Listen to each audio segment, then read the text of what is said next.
he did remarkably well, and he's no Cicero. Nobody elects Joe Biden because he has the Ciceronian ability in rhetoric. But I thought he did exactly what he needed to do, which was to talk about our uncivil society. Our society has been deteriorating badly. We've all seen it. People in both parties for years, even before Donald Trump. He clearly wants to address that, and he wants to address it by making us think about it and do something about it.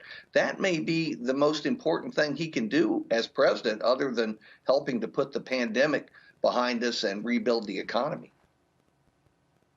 Can you think of an issue, a way to reach across the aisle, not just in Washington, but in living rooms across Trump country, where maybe people will say, that makes sense, I'll give this a try?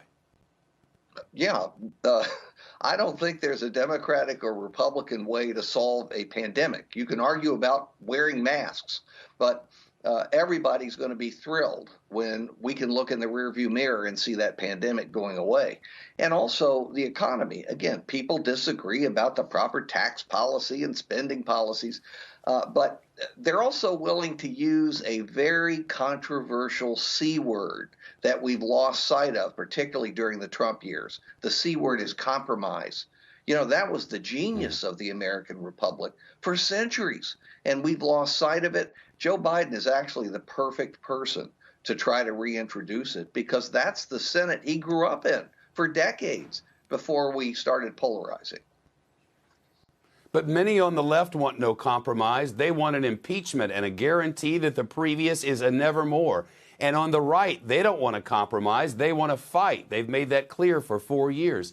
How do you bridge that gap? You don't have to bridge it totally, and you're absolutely right, Shep. There's no way we're going to have the total unity, the utopian unity that Biden talked about in his inaugural address.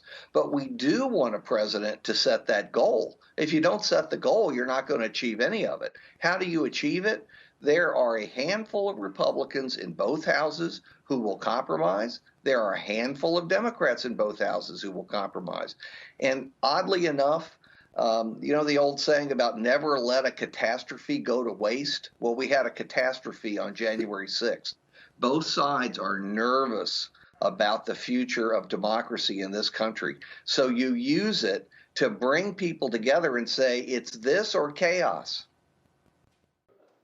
Shepard Smith here. Thanks for watching CNBC on YouTube.